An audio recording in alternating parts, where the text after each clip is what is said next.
अस्सलामुअलैकुम। Horror stories के एक न्यू एपिसोड के साथ मैं हूं Mazhar Malik. Thank you so much and love you so much आप सबके प्यार भरे फीडबैक का। आज की जो मैं आपको कहानी सुनाने जा रहा हूं एक बहुत ही ज़बरदस्त कहानी है, लेकिन जिन्होंने कहानी भेजी है उन्होंने मेरी कहानी की तारीफ़ की शुरू में कि मज़हर सर आपकी कहानियाँ बहुत ज़बरदस्त होती हैं और बाकियों की कहानियाँ भी सुनी लेकिन मज़ा नहीं आता, छोटा सा ये इशारा मिला, यूँ हुआ यहाँ हुआ। आप एक जो कंटिन्यूटी से, एक तसलसल से जो कहानी सुनाते हैं उसका सुनने का मज़ा ही कुछ और है। इसी तरह मेरे पास भी एक कहानी है जो मैं आपके साथ शेयर करने जा रहा हूँ, जो मुझे मेरे वालिद साहब ने और मेरे वालिद साहब को उनके वालिद साहब ने और इसी तरह मेरे दादा ने ये कहानी सुनाई थी। उन्होंने वहीं से कहानी को स्टार्ट कर दिया, लेकिन ये तारुफ कराना भूल गए कि आपका नाम क्या है और ये कहानी किस इलाके की है, किस गांव की है, किस मुल्क की है, ये वो बताना भूल गए। हर कहानी के एंड में एक ही मैसेज मैं बार बार रिकॉर्ड करा रहा हूं। आज जो मैं शुरू में बोलने जा रहा हूं, आप सब लोगों से रिक्वेस्ट है कि आप जब कहानी भेजते हैं तो इन दो बातों का आप लाजमी ख्याल रखा करें। सबसे पहले आपने अपना तारुफ कराना है। मेरा नाम ये है, मैं इस मुल्क से, इस शहर से, इस गांव से, इस बस्ती से, इस चक से, जहां से भी हैं आप तारुफ देना चाहते हैं, आप अपना कंप्लीट तारुफ कराइए। उसके बाद कहानी शुरू करने से पहले जितने भी कहानी के हकीकी किरदार हैं आप उनके बारे में बताइए, और अगर आप चाहते हैं कि उनके नाम फर्जी रखे जाएं तो आप फिर फर्जी नाम भी लिख के भेज दीजिए या रिकॉर्ड करा दीजिए कि आप इनके नाम बदल के असली की बजाय ये फर्जी रख दीजिएगा। आप जब ये गलती करते हैं तो अक्सर कहानी को सुनते हुए या पढ़ते हुए मैं कंफ्यूज हो जाता हूं, ये कहानी के जो किरदार लिखे हुए हैं मैं इनको रियल ही बताऊं या इनको फर्जी बताना है, क्योंकि आप बताना भूल चुके होते हैं। जिस तरह आज मैंने एक भाई का तारुफ दिया, उन्होंने कोई अपना नाम और ये तक नहीं बताया कि ये कहानी कहाँ की है, लेकिन क्योंकि ये एक सच्ची कहानी है और उनकी ज़ुबानी वॉइस मैसेज रिकॉर्ड था, मुझे सुन के भी अंदाज़ा हुआ एक बेहतरीन कहानी जिसको मैं आज अपनी हॉरर स्टोरी में शामिल करने जा रहा हूँ। कहानी है एक छोटे से कस्बे की जहां पे एक अब्दुर्रहमान नामी शख्स रहता था। अब्दुर्रहमान नामी शख्स की जब शादी हुई तो वो इतना ज़्यादा अमीर शख्स तो नहीं था, लेकिन एक मस्जिद के अंदर इमाम था। शायद इस घराने के अंदर इमामत का सिलसिला इस तरह का था कि अब्दुर्रहमान का वालिद भी एक मस्जिद में इमाम था, सो उसने अपने बेटे अब्दुर्रहमान को भी एक मस्जिद का इमाम बनाया। ये दिन जिन दिनों का वाकया है, उन दिनों में मकान कच्चे और इंसान जिनके दिल सच्चे होते थे। अब मकान तो पक्के बन गए हैं, सच्चे उन मकानों के मकीन कहीं दूर चले गए हैं। इनको ढूंढना भी बहुत मुश्किल है। हाँ, आज भी हैं, कहीं कहीं हैं, बहुत कम हैं। और उस दौर के जो इमाम मस्जिद होते थे वो बहुत ही नेक सीरत, इंतहाई ईमानदार और लोगों के मामलात में बढ़ चढ़ के हिस्सा लेने वाले। उस छोटे से कस्बे के अंदर जहाँ पे कच्ची एक मस्जिद बनाई जाती थी, उस मस्जिद का एक ऐसा मिंबर बनाया जाता था जहाँ पे स्पीकर तो होते नहीं थे, बिजली तो होती नहीं थी, ना ही लाउड स्पीकर होते थे। तो वो एक चबूतरे पे खड़े होके अपने कानों के करीब अपने दोनों हाथों को ले जाके एक ऊंची आवाज में आजान देते थे, अल्लाहु अकबर, अल्लाहु अकबर। अल्लाह सबसे बड़ा है, अल्लाह सबसे बड़ा है, अशहदु अल्ला इलाहा इल्लल्लाह। और वो जब अजान देते तो उन सुर बखेरती आवाज़ को जो दूर दूर तक लोग सुन पाते थे, उस गांव के लोग, तो वो समझ जाते थे कि खुदा के घर से एक आवाज़ पुकारी जा रही है, आओ नमाज का टाइम हो गया है। और लोग अपने घरों से वज़ू करके मस्जिद के अंदर दाखिल हो जाते, सफ़ों को दुरुस्त किया जाता और इमाम साहब इमामत कराते। उनकी इमामत के पीछे गांव के लोग अपनी नमाज अदा करते। वक्त बदला, मस्जिदें बड़ी बड़ी बन गई, उनके मीनार बड़े बड़े बन गए और महंगे तरीन कारपेट उनके अंदर बच गए, एयर कंडीशन मस्जिदों के अंदर लगा दिए गए। लेकिन कमी रही तो नमाजियों की कमी रही। जदीद सहूलतें तो आ गईं, लेकिन वो सादा लो इंसान जो उन मस्जिदों में हमेशा खुदा को राज़ी करने के लिए खुदा के हजूर सजदा करते थे, वो कहीं दूर चले गए। इसी तरह उनकी जब शादी हुई, उनके यहाँ एक बेटा पैदा हुआ जिसका नाम उन्होंने गफ्फार रखा। अब्दुर्रहमान ने अपने बेटे गफ्फार की तरबियत इस तरह की कि उसको भी उसी तरह अपनी तरह ईमानदार, परहेजगार और जो रूहानियत से जुड़ी बातें उनको पता थी उन्होंने अपने बेटे को भी सिखा दी कि इन मस्जिदों में आने वाले वो तमाम लोग जो इस गर्ज से मस्जिद में आते हैं कि उनके बच्चा बच्ची घर में किसी भी फ़र्द के साथ हसद का, नज़र बद का, जादू का, किसी किस्म का कोई भी मसला होता तो वो दम करवाने के लिए कारी साहब के पास लेके आते। तो लोग उनको मौलवी साहब कहते, मौलवी अब्दुर्रहमान साहब। और जो कुछ रूहानियत का वो जानते थे उन्होंने अपने बेटे को भी सिखाना शुरू कर दिया, उसकी तरबियत करनी शुरू कर दी। चंद जमातें स्कूल के अंदर बेटे ने पढ़ ली, लेकिन दीन की जो भी तालीम बाप के पास थी उसने बेटे को भी पढ़ा दी। ये जो जादू टोना है ये आज से नहीं है, छोटे छोटे देहातों में भी ये जादू टोना कब से है। अगर गांव के अंदर कोई 10 घर हैं, 20 घर हैं, 50 घर हैं, तो उनमें से एक घर जरूर ऐसा होता था जहां का मर्द या जहां की औरत इस जादू टोने में लगी होती थी।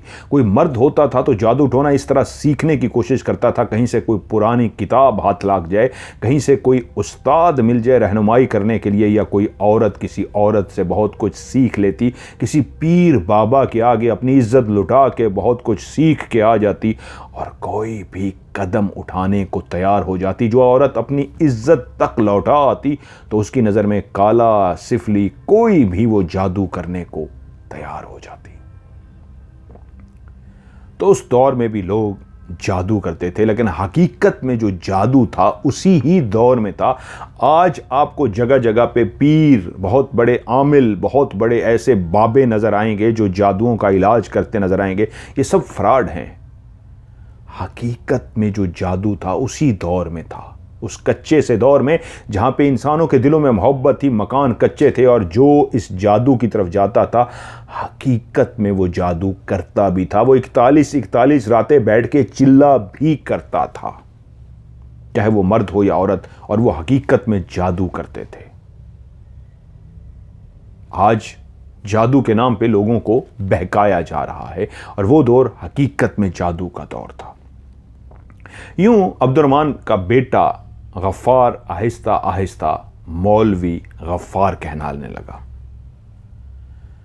और जब बाप ने देखा कि बेटा जवान हो चुका है, अब उसको भी इसी ही शोबे को अपनाना चाहिए, तो उसने बेटे से कहा, बेटा रूहानियत की वो बात जो मुझे पता थी मैंने तुम्हारे अंदर ट्रांसफ़र कर दी हैं, तुम्हें सिखा दी हैं। माशाल्लाह तुम दीन का इल्म सीख चुके हो, अब तुम इस काबिल हो चुके हो कि कोई भी इंसान तुम्हारे पास रहनुमाई के लिए आए तो तुम अल्लाह के कलाम से उसका इलाज कर सकते हो, अपना हिसार कर सकते हो, लोगों पे दायरा कड़ा कर सकते हो, लोगों के जादू का तोड़ कर सकते हो, और वो तमाम चीज़ें जो मुझे आती थी, जो मैंने तुम्हें सिखा दी, अब तुम भी कर सकते हो। तो जाओ मेरा बेटा, अब तुम इस गांव में तो एक ही मस्जिद काफ़ी है जहाँ पे गांव के लोग पढ़ने के लिए आते हैं, इस गांव से काफ़ी दूर एक फलां गांव है, वहाँ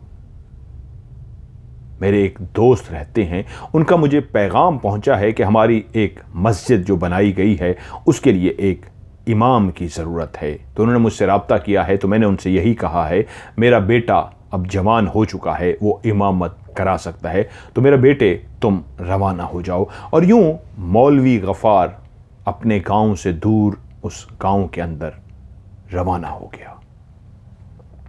वहां जिस मस्जिद के अंदर पहुंचा वो एक बहुत बड़ी मस्जिद थी, लेकिन कच्ची बनी हुई मस्जिद। उसका सहन काफी बड़ा था और उसी सहन के साथ आगे बरामदा बना हुआ था और बरामदे से आगे ढकी हुई मस्जिद, यानी जिसकी छत बनी हुई थी और वहां पे चटाइयां बिछी हुई थी जहां पे लोग नमाज पढ़ते। और उसी मस्जिद के बिल्कुल पास ही उससे जुड़ा हुआ, उससे मुल्हिका एक कमरा था जो मौलवी गफ़ार की रिहाइश के लिए था, क्योंकि उससे पहले जो इमाम साहब थे वो अल्लाह को प्यारे हो गए थे, इसलिए उनको एक नए इमाम की ज़रूरत थी। जब वो इस मस्जिद के पास पहुंचे तो वहीं उनके वाले साहब के जो दोस्त थे उन्होंने उनको बताया कि इस मस्जिद की देखभाल की जिम्मेदारी एक हाजी साहब सब उनको कहते थे, बुजुर्ग से थे। उन्होंने कहा इस हाजी साहब की है, आपको किसी भी किस्म की कोई भी चीज़ चाहिए आपने हाजी साहब से रब्ता रखना है और ये आपकी देखभाल करेंगे, आपकी ज़रूरियात का ख्याल रखेंगे और जो भी महीने की एक हम लोगों से मिल बांट के जो भी एक तनख्वाह बन सकेगी हम आपको तनख्वाह दे दिया करेंगे, उजरत इसका हदिया आपको दे दिया करेंगे।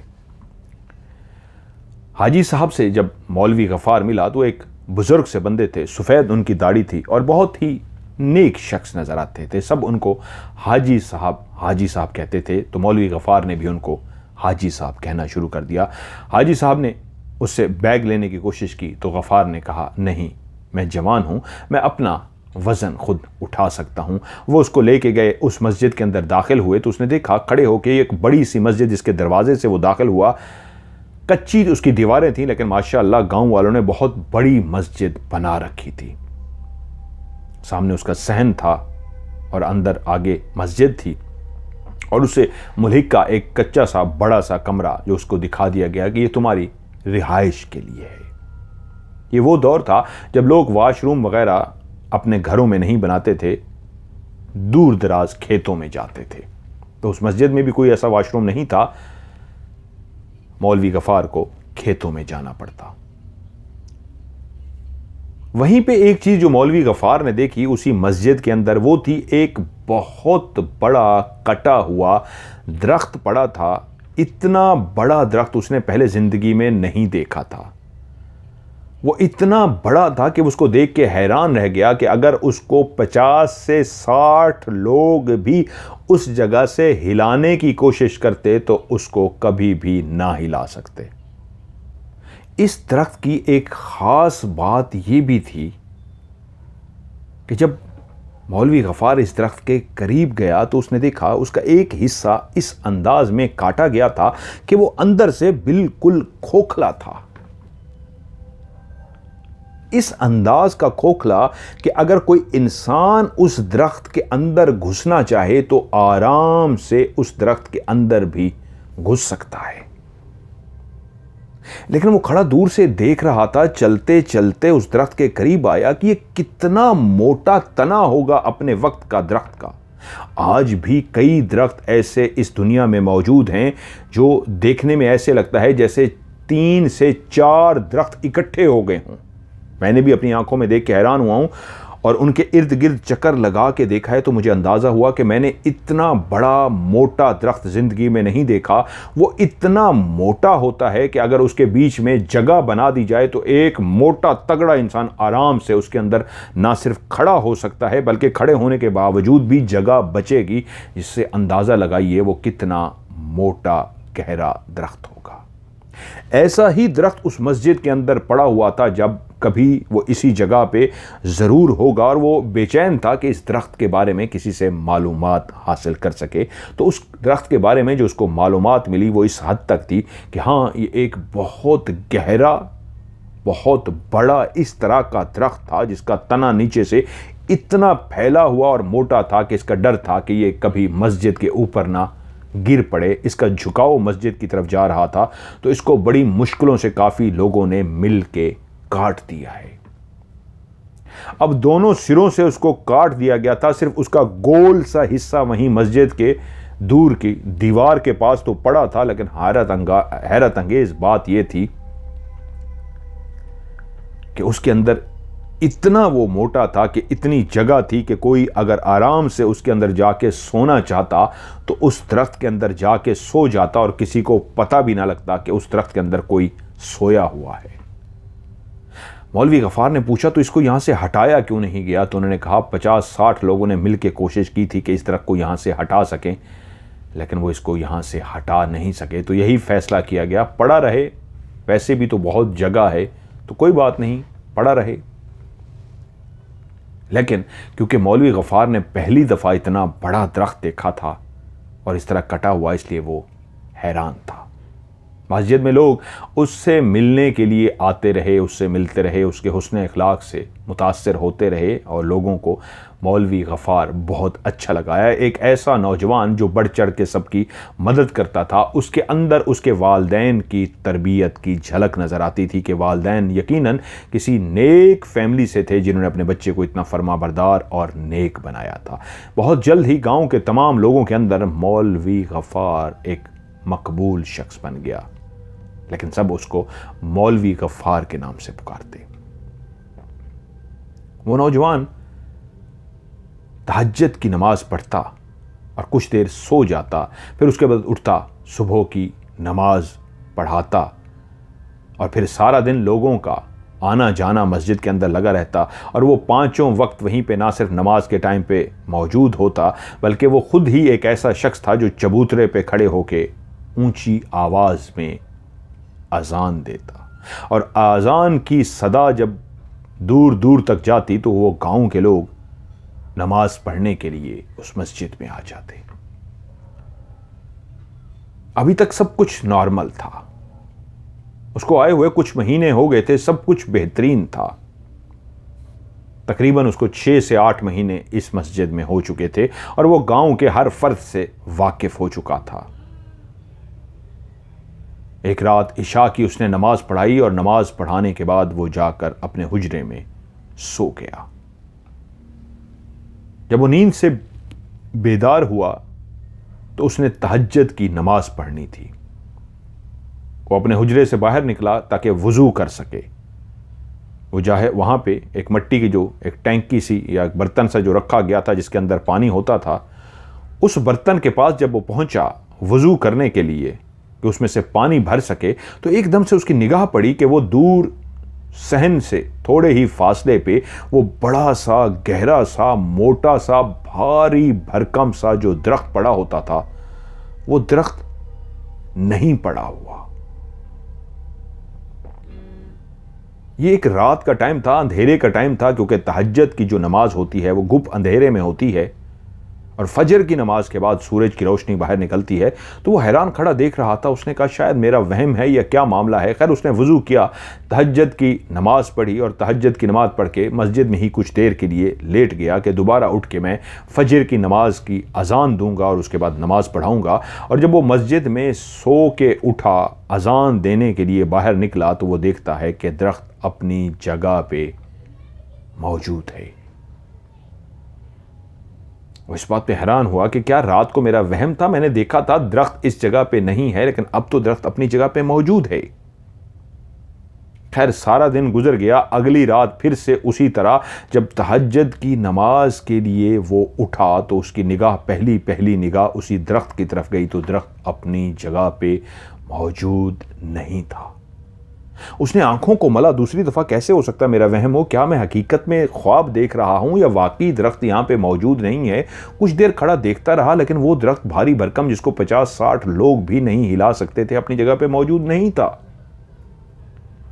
फिर वो अपनी तहज्जुद की नमाज और अजान और फिर इस तरह मसरूफ हो गया। तीसरी रात भी उसने यही मंजर देखा कि रात को जैसे ही वो तहज्जुद के लिए उठता है, देखता है वो भारी भरकम दरख्त उस जगह से गायब है और फजर की नमाज के लिए जब वो अजान के लिए बाहर आता है तो वो दरख्त अपनी जगह पे वापस आ चुका है। वो परेशान हो गया, ये क्या माजरा है।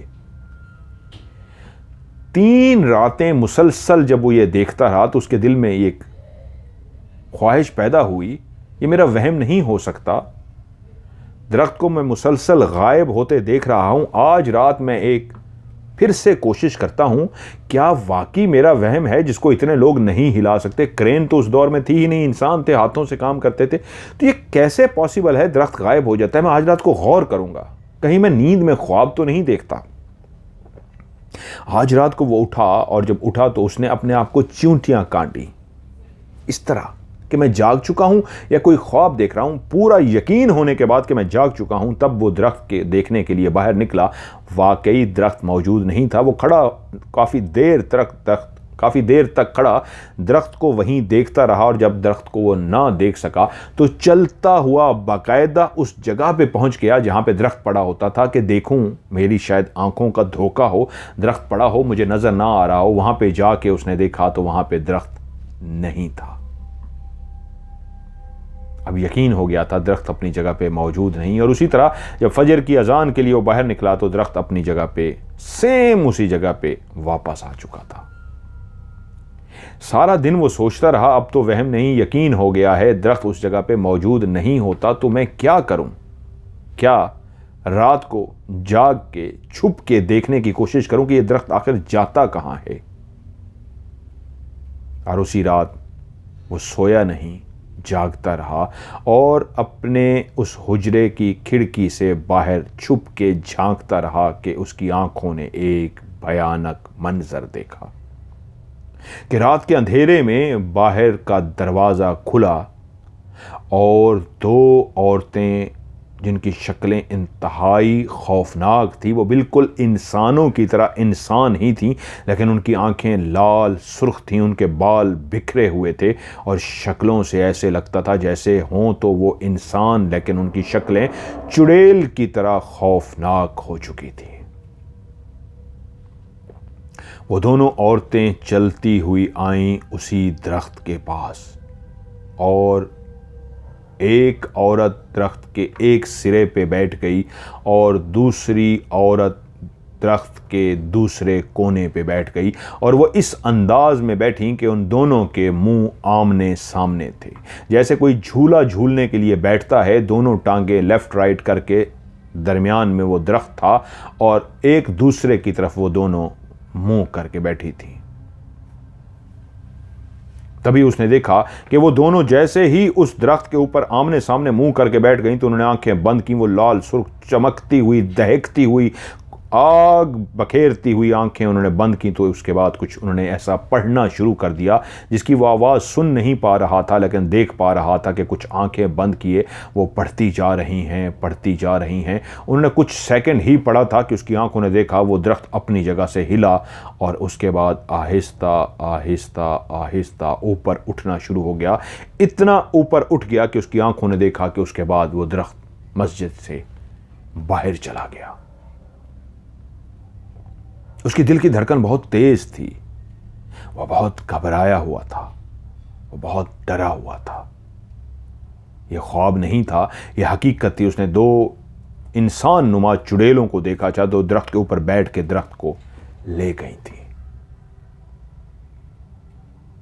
वो काफी देर ऐसे बैठा, कांपता रहा, देखता रहा, यहां तक कि तकरीबन कोई 2-2.5 घंटे ही गुजरे होंगे कि उसने देखा उसी अंधेरे में ही वही दरख्त पे बैठी हुई दोनों औरतें वापस दरख्त को लेके आ रही हैं, और दरख्त उड़ता हुआ मस्जिद के दोबारा उसी तरह सहन में आके उसी जगह पे जहां से उठाया गया था वापस आके रख दिया गया। खुद ब खुद वो दरख्त वहीं पे बैठ गया, और वो दोनों उसके नीचे उतरी और चलती हुई मस्जिद के दरवाजे के पास गईं और बाहर निकल गईं, और दरवाज़ा खुद ब खुद बंद हो गया।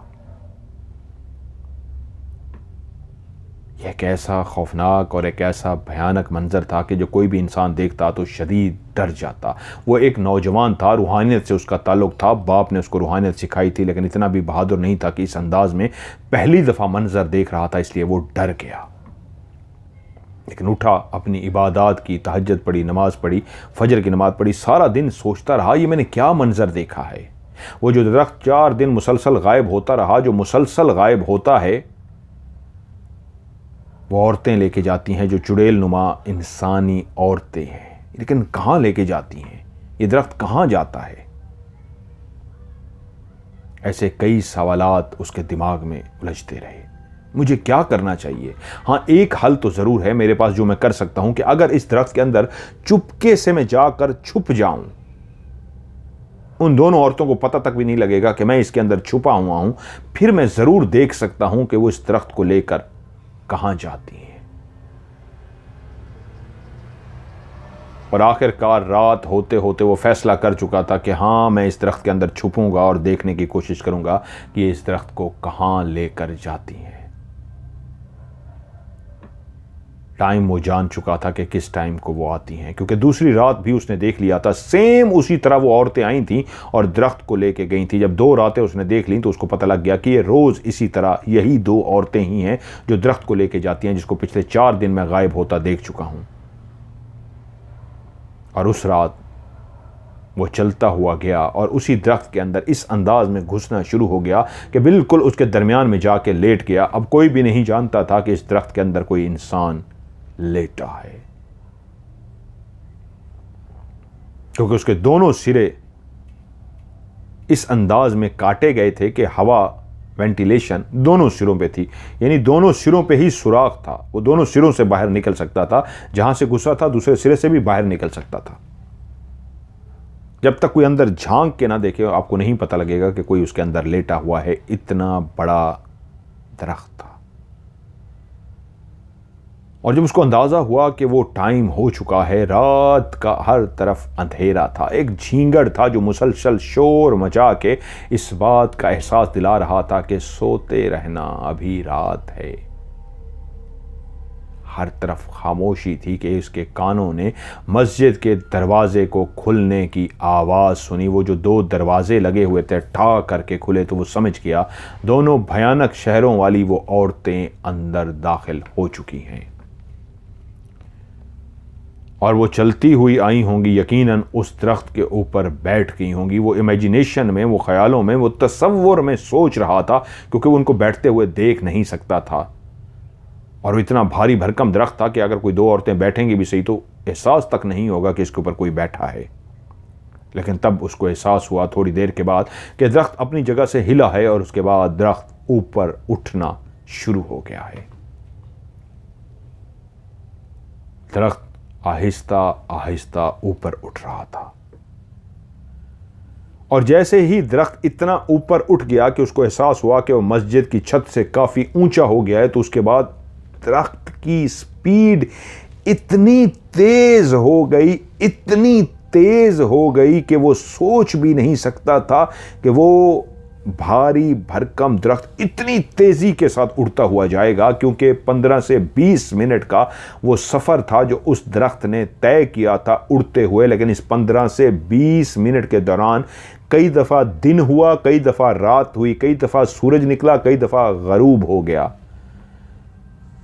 तो क्या कई दिन गुजर रहे थे कि सूरज तलू होता था, गरूब होता था, अंधेरा आता था, रोशनी आती थी, अंधेरा आता था? नहीं, वो दरख्त इतनी तेजी से सफर करता हुआ जा रहा था क्योंकि दुनिया में टाइम मुख्तलिफ हैं। कहीं पे दिन है, कहीं पे रात है। जब आप जहाज़ पे सफ़र करते हैं तो आपको महसूस होता है कि आप रोशनी में हैं, थोड़ी देर के बाद आप एकदम से अंधेरे में आ जाते हैं, फिर आप रोशनी में आ जाते हैं। मुख्तलिफ दुनिया की मुख्तलिफ जगहों पे कहीं पे दिन है, कहीं पे रात है। तो वो 15-20 मिनट का जो उड़ने का सफ़र था, तो वो शायद इतने मुल्कों के ऊपर से उड़ता हुआ जा रहा था कि कहीं पे दिन थी तो कहीं पे रात, कहीं पे दिन थी तो कहीं पे रात। और जब वो नीचे उतरा जिस जगह पे, वहाँ पे सुबह के एक ऐसा टाइम हो चुका था कि अभी सूरज निकला नहीं था, लेकिन हल्की हल्की रोशनी फैल रही थी। वो एक ऐसे मुल्क में उतरे थे। लेकिन रास्ते में दरख्त को उड़ते हुए जब उसने बीच में लेटे हुए कई जगहों पे रोशनी को आते, अंधेरे को आते, रोशनी को आते, अंधेरे को आते देखा था। और जब दरख्त नीचे जाके उतर गया तो वो कुछ देर अंदर लेटा रहा। और लेटे लेटे उसने जब देखा तो वो दोनों चलती हुई दूर जा रही थी। और जब उसको अंदाजा हो गया कि ये दोनों दूर चली गई हैं तो वो आहिस्ता से उस दरख्त के अंदर से बाहर निकला और उस दरख्त के पीछे छुप गया। उसने देखा वो दोनों औरतें चलती चलती पास ही एक कब्रिस्तान है, उस कब्रिस्तान के पास जा रही हैं। वो भी आहिस्ता से छुपते छुपते बिल्कुल पास ही एक गंदम का खेत था। और हैरत की बात यह थी कि उनके मुल्क में जो मौसम था उस वक्त गंदम नहीं हो सकती थी, लेकिन जिस मुल्क में ये आके उतरे थे वहां पे गंदम का मौसम था। वो गंदम के बाग के अंदर जाके छुप गया। अब वो इस अंदाज में गंदम के बाग कह रहा हूं, गंदम के खेत में छुपा हुआ था कि उसके सामने वो कब्रिस्तान था जहां पे वो दोनों औरतें थी जिनको वो देख पा रहा था। उसने देखा वो दोनों औरतें चलती हुई एक ताज़ा बनी हुई कब्र के पास गई और उन्होंने उस कब्र को खोदना शुरू कर दिया। थोड़ी ही देर गुजरी थी कि उन्होंने उस कब्र को खोद लिया और उस कब्र के अंदर, कफन के अंदर लिपटा हुआ जो मुर्दा था, उन दोनों ने कब्र के अंदर उतर के उस मुर्दे को उठाकर बाहर रख दिया और उसके बाद उस मुर्दे के कफन को खोलना शुरू कर दिया।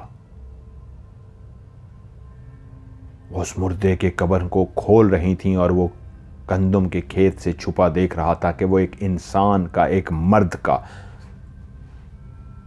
मुर्दा जिस्म था। वो दोनों जब उसका कफन उतार चुकी तो वो अपने साथ छुपा के रख गई थी पहले से, या क्या था वो नहीं जानता था, लेकिन दोनों ने ऐसे खून की पोटलियां खोली और अपने सरों के ऊपर खून को डाल लिया। दोनों के वजूद के ऊपर खून ही खून था। वो अपने कपड़े उतार चुकी थी, उनके वजूद पे कोई भी कपड़ा नहीं था और पूरे वजूद पे खून ही खून था जो वो डाल रही थी। खून डालने के बाद वो उस मुर्दे के वजूद के ऊपर बैठ गई। वो बारी बारी उस मुर्दे के साथ गलत हरकत करने की कोशिश कर रही थी। वो कुछ पढ़ती जा रही थी और फिर से एक छोटी सी पोटली सी खून की निकालती और पढ़ते पढ़ते अपने ऊपर डाल देती और उस मुर्दे के वजूद के ऊपर इस अंदाज में बेहुरमती कर रही थी, इस अंदाज में बैठ रही थी जैसे कोई एक औरत मर्द के साथ जिस्मानी ताल्लुक बनाती है। इस अंदाज में वो मुर्दे के ऊपर दोनों बारी बारी बैठती, अपने ऊपर खून की पोटली खोल देती और उस मुर्दे के ऊपर बैठी रहती और कुछ पढ़ती रहती। वो एक नौजवान था, दिल के हाथों मजबूर, तजस्सुस के हाथों मजबूर होके आ तो गया था लेकिन अब कांप रहा था। ये क्या मंजर था। वो दोनों भयानक औरतें जो इंसान नुमा चुड़ैलें थीं, वो एक मुर्दे के साथ गुनाह कर रही थीं। उसके बाद वो अपनी दोनों उंगलियों से उसके सीने के ऊपर कुछ लिखती जा रही थीं। वो ऐसा कुछ कर रही थी जो वो पहली दफा देख रहा था, लेकिन समझ गया था कि यह गुनाह कबीरा है, कोई जादू है जो वो कर रही हैं। यहां तक कि उसने देखा एक आगे बढ़ी और उसने अपनी दांतों से उस मुर्दे की जुबान को पकड़ा और बाहर खींचने की कोशिश की, यहां तक कि उसने जुबान बाहर खींच ली। अब वो जुबान उसकी बाहर हो चुकी थी। एक सिरा एक औरत ने पकड़ा और दूसरे जुबान के सिरे को दूसरी औरत ने पकड़ा और वो मुर्दे के इस अंदाज में ऊपर बैठी हुई थी। एक मुर्दे की छाती पे बैठी हुई थी, एक टांगों वाले हिस्से पे बैठी हुई थी और वो देख रहा था। उसके दिल की धड़कन तेज थी, वो कांपे जा रहा था। वो जुबान को आहिस्ता आहिस्ता खाती जा रही थी, कुछ पढ़ती जा रही थी और ज़बान को खाती जा रही थी। जब वो उस मुर्दे की ज़बान को खा चुकी तो उसके बाद दिल वाली साइड पे गई, उन्होंने उसके सीने को चाक कर दिया। वो उसके साथ जिस्मानी ताल्लुक बना चुकी थी, अब उसके सीने को चाक कर दिया और उसके दिल को निकाल के चबाना शुरू कर दिया। उसके मुर्दा दिल को वो दोनों चबा रही थी। इतना भयानक मंजर था कि वो नहीं देख पा रहा था। जिस जगह पे बैठा हुआ था उसकी मुट्ठी के अंदर वो जो गंदम के खेत के अंदर छुपा हुआ था, इस अंदाज में उसके हाथ भींच गए, इस अंदाज में उसकी मुट्ठियां बंद हो गई कि वो दोनों टहनियां उस गंदम की जो उसकी मुट्ठी के अंदर थी वो उसके मुट्ठी के अंदर ही रह के टूट गई। जैसे कोई गंदम के खेत के अंदर घुस के किसी टहनी को तोड़ता है, इस अंदाज में उसने मुट्ठियां और आंखें बंद की इतनी जोर से कि वो दोनों टहनियां उसकी मुट्ठी में ही रह गईं। और मजीद जो कुछ भी हो रहा था उसके अंदर इतनी हिम्मत नहीं थी कि वो देख सके। उसको लगा कि बस मुझे यहाँ से भागना है, मुझे वापस पहुँचना है। वो वहाँ से अपनी जगह से उठा और जल्दी से चलता हुआ उसी दरख्त के अंदर गया और उसी तरह मुट्ठियाँ बंद किए हुए उसी दरख्त के अंदर लेट गया। वहाँ क्या होता रहा, वो औरतें वहाँ पे क्या करती रहीं, वो नहीं जानता था। वो इसी तरह लेटा रहा कि उसको एहसास हुआ जैसे फिर से दरख्त हिला हो। दरख्त अपनी जगह से उठ सा गया और उसी तरह उड़ना शुरू हो गया जिस तरह उड़ते हुए यहां से गुजरा था। उसकी आंखों ने रोशनी देखी, अंधेरा देखा, फिर से रोशनी देखी, फिर से अंधेरा देखा। कितनी तेज स्पीड थी उस दरख्त की कि कई मुल्कों के ऊपर से गुजरता हुआ उसी तरह उसके अपनी मस्जिद के सहन के अंदर वो दरख्त आकर उतर गया, जमीन पर रख दिया गया। उसके कानों ने आवाज सुन ली थी कि वो दोनों उतर के बाहर चली गई हैं। दरवाजा बंद हो गया मस्जिद का, लेकिन इतनी हिम्मत नहीं थी उसके अंदर से कि वो बाहर निकल सके। वो कांप रहा था, वो अजीब सा डरा हुआ था। उसके दिल की धड़कन तेज थी। जो कुछ उसने देख लिया था उसकी सोच से कई गुना ज्यादा खौफनाक था। वो ठठर रहा था, वो कांप रहा था। इतनी निकलने की जुर्रत नहीं थी कि बाहर निकल सके। काफी देर पड़ा रहा तो उसको महसूस हुआ उसको ठंड लग रही है। वो शदीद बुखार में तप रहा था, उसको शदीद बुखार हो चुका था। वो जैसे कैसे बाहर निकला, तेज बुखार में भी उसने कोशिश की कि मैं नमाज पढ़ा लूं, तहज्जुद पढ़ लूं और फजर की नमाज पढ़ा लूं। तहज्जुद उसने पढ़ ली। जब फजर की नमाज उसने पढ़ ली तो इतना खौफजदा था, बुखार में मुश्किल से उसने नमाज पढ़ाई थी कि उसने अनाउंस किया और कहा, मैं गांव वालों से कहना चाहता हूं मुझे घर जाना है कुछ दिनों के लिए। मैं मस्जिद में कुछ दिनों के लिए नहीं हूँगा, मैं अपने घर जाना चाह रहा हूँ। आप कोई बंदोबस्त कर लें, कोई और शख्स मेरी जगह पे नमाज पढ़ा ले। मुझे फ़िलहाल फौरी अपने घर जाना है और मैं देखूँगा मैंने कब वापस आना है। वो सारे मस्जिद में नमाजी परेशान हो गए कि ये क्या बात हुई, क्या हो गया ऐसा, सब पूछना शुरू हो गए। तो वो खामोश था। उसने कहा, नहीं कुछ भी ऐसा नहीं है, बस मुझे घर जाना है। तो वो हाजी साहब जो पहले दिन उसकी इसलिए तारुफ कराया गया था कि ये तुम्हारी देखभाल करेंगे, उन्होंने कहा, मौलवी गफ़ार बेटा क्या हुआ है मुझे बताओ। उसने कहा, नहीं कुछ भी नहीं है। उन्होंने माथे पे हाथ लगाया। उन्होंने कहा, तुम्हें शदीद बुखार है? उसने कहा, हाँ इसलिए मैं अपने घर जाना चाहता हूँ, मुझे इजाज़त दीजिए। उन्होंने कहा, ठीक है तुम चले जाओ, लेकिन पहले नाश्ता करके जाओगे, ऐसे नहीं। उसने कहा, नहीं मुझे नाश्ता नहीं करना। वो बहुत ज़्यादा उसको कहते रहे, इतना कि इसके बगैर मैं तुम्हें जाने भी नहीं दूंगा, तुम नाश्ता करके जाओगे। वो उसको ज़बरदस्ती अपने घर ले गए। मौलवी गफ़ार सर झुकाए बैठा थर-थर कांप रहा था। उन मनाजिर को बार बार उसकी आंखों के सामने आ रहे थे। वो डर रहा था कि घर जाते ही हाजी साहब ने अपनी घर वालों से कहा, मौलवी गफ़ार साहब के लिए नाश्ता तैयार करें, इन्होंने जाना है। घर वाले नाश्ता तैयार करने में लग गए और वो बैठ के नीचे देखता रहा, कोई भी बात नहीं कर रहा था। सर ऐसे, हाजी साहब ने कहा, पीछे सर टिका के बैठ जाओ। तो उसने अपना सर पीछे की तरफ लगा के ऐसे टेक लगा के बैठ गया और थोड़ी देर के बाद उसके सामने नाश्ता रखा गया। हाजी साहब की बीवी नाश्ता लेके आई और जैसे उसके सामने नाश्ता रखा उसको जैसे नींद सी आ गई थी और जैसे उसकी आंख खुली उसने झटका लिया तो उसी वक्त हाजी साहब की आवाज़ आई, बेटा सीधे हो जाओ। और उसने जैसे झटका लिया सीधा हुआ और उसकी आंखें खुली और उसने सामने नाश्ता रखती हुई औरत की तरफ देखा तो उसके दिल की धड़कन और तेज हो गई। सामने जो औरत नाश्ता रख रही थी ये वही औरत थी जिसको उसने दरख्त के एक कोने पे बैठे हुए देखा था, वही इंसान नुमा चुड़ैल। और तभी उसने गर्दन मोड़ा और देखा सामने दरवाजे के अंदर जो दूसरी औरत खड़ी है वो वही दूसरी औरत है जो उस दरख्त के दूसरे सिरे पे बैठी थी और उसके हाथ पांव लरजना शुरू हो गए। वो जान गया था कि जिन दो औरतों को मैंने उस दरख्त पे बैठा देखा था वो इसी घर में रहती हैं। तभी आवाज़ आई हाजी साहब की कि बेगम साहिबा चाय लेके आइए। तो वो समझ के आई जो नाश्ता रख के जा रही है हाजी साहब की बेगम साहिबा है। वो दूसरी जो दरवाजे में खड़ी है वो भी इसी घर में रहती है। कौन है वो ये तो नहीं जानता था, लेकिन इतना जान गया था कि ये दोनों चुड़ैलें जो इंसान के रूप में इस घर में रहती हैं इनको वो देख चुका है।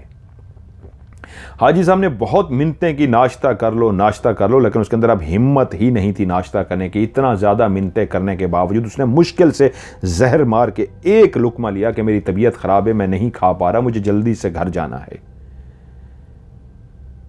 और हाजी साहब ने देख लिया कि बच्चे की तबीयत ख़राब हो रही है और ये कांप रहा है। वो नहीं जानते थे हाजी साहब ये खौफ की वजह से कांप रहा है, वो समझ रहे थे बुखार की वजह से कांप रहा है। और वज़ीर था मुझे घर जाना है, तो उन्होंने बंदोबस्त किया उसको घर छुड़वाने का, लेकिन वो अपने साथ गंदम के दाने भी ले गया था। मौलवी गफ़ार वहाँ से अपने गांव तो पहुँच गया, कुछ दिन उसको बुखार रहा, लेकिन उसके बाद उसने अपने वालिद साहब को सारा वाक़या सुना दिया था और कहा था मैं अब दोबारा उस गांव नहीं जाऊँगा। और उसने निशानी के तौर पे बाप के सामने वो गंदम भी रख दी थी कि ये देखिए वो गंदम है जो मैं उस मुल्क से लेके आया हूँ जहाँ पे अभी तक गंदम का मौसम है, यहाँ पे दूर दूर तक गंदम का कोई मौसम नहीं है। और बाप ने बेटे की हालत देख के फैसला किया था कि नहीं बेटा, अब तुम्हें वहाँ जाने की ज़रूरत नहीं है। और मौलवी गफ़ार उसके बाद वापस वहाँ पे नहीं गया था। इसलिए इसी कहानी का मैंने टाइटल रखा है चुड़ैलों की अधूरी कहानी। वो कौन थी चुड़ैलें और क्यों ऐसा कर रही थीं, ये राज काफ़ी अरसे तक मौलवी गफ़ार और उसके वालिद मौलवी अब्दुर्रहमान तक महफूज रहा। उसके वालिद ने उसकी माँ को बता दिया। आहिस्ता आहिस्ता बाद में गांव वालों को भी पता लग गया, लेकिन कोई भी इस राज से पर्दा ना हटा सका। ना ही वो औरतों के बारे में किसी को पता लग सका और ना ही उस गांव तक ये खबर पहुंची कि वो औरतें कौन थीं। बाद में ख़ुद भी जब वो बूढ़ा हुआ, मौलवी गफ़ार ने ये वाक़यात कुछ लोगों को सुना दिए थे, लेकिन इस अंदाज़ में कि ये अधूरी कहानी है, मैं नहीं जानता कि वो औरतें कौन थी जो हाजी साहब के घर में थी। एक उसकी बीवी थी, दूसरी कौन थी, लेकिन मैंने उनको देखा था। और ये अधूरी कहानी इसलिए है, मज़ीद उन औरतों के बारे में कुछ भी पता नहीं चल सका। ये थी आज की कहानी। कैसी लगी आप लोगों को, इसका फ़ीडबैक ज़रूर दीजिएगा।